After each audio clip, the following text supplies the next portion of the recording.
అంటే ఆడపిల్లలు చదువుకుంటే పెళ్లి చేసుకున్న మా వాడు చచ్చిపోతుంది, ఆయన తక్కువ. ఇటువంటి దుర్మార్గాలు అన్నీ చెప్పి స్త్రీని ఆడపిల్లను చదువుకు దూరం చేయడం అనేది ఆ చదువుకు దూరం చేస్తే, కేవలం చదువుకు దూరం చేస్తే ఓన్లీ ఎడ్యుకేషన్ దూరం అవుతుందా?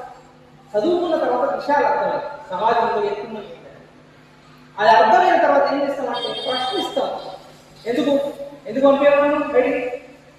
తమ్ముడు నేను పంపిస్తాను, నన్ను పంపిస్తలేదు, వాడు పిక్నిక్లో పోతే నేను పోవాలా, ట్యూషన్ నేను పోవాలి అంటే ప్రశ్న చదువుతూ మొదలై. సమాజం ఎట్లున్నది అనేది అర్థం ఎట్లా వస్తుంది? చదువు. సో కాబట్టి చదువుకుంటే ప్రశ్నిస్తే సమాజం మారుతుంది, మారితే మహిళలు పురుషులు సమానంగా తయారవుతారు అనేటువంటి అక్కడ వీళ్ళని సమానంగా ఉంచొద్దు అని చెప్పేసి ఉన్నటువంటి సంస్కృతి ఏదో మన సంస్కృతి ఎక్కువ వచ్చింది. దానికి అన్నిటి పెట్టే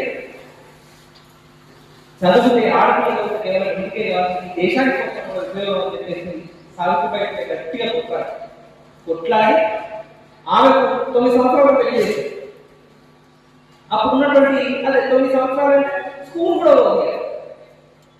అయితే ఆమె భర్త సహకారంతో త్యాగం చేసినట్టు ఆమె చదువుకుంటూ తెలియాలి. చదువుకొని అప్పుడు ఎంత 300 తర్వాత టీచర్ ట్రైనింగ్ చేసిన, ఫస్ట్ టీచర్ ట్రైనింగ్ చేసిన మహిళ భారతదేశం చేసి ఆమె స్కూల్ పెట్టేది. ఆమె ఈ దేశం మొట్టమొదటి మహిళా టీచర్, మహిళా అడ్మినిస్ట్రేటర్.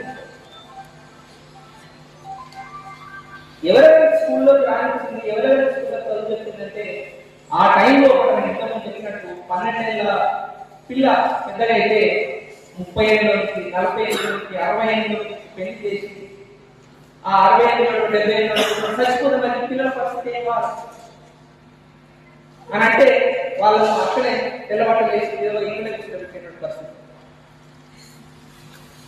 మరి వాళ్ళ భవిష్యత్తు లేదా? చిన్నపిల్లలే కదా అంటే అటువంటి వాళ్ళని తీసుకొచ్చి మీరు చదువుకోండి, మీకు కూడా జ్ఞానం అని చెప్పేసి వాళ్ళ కోసం చదువు.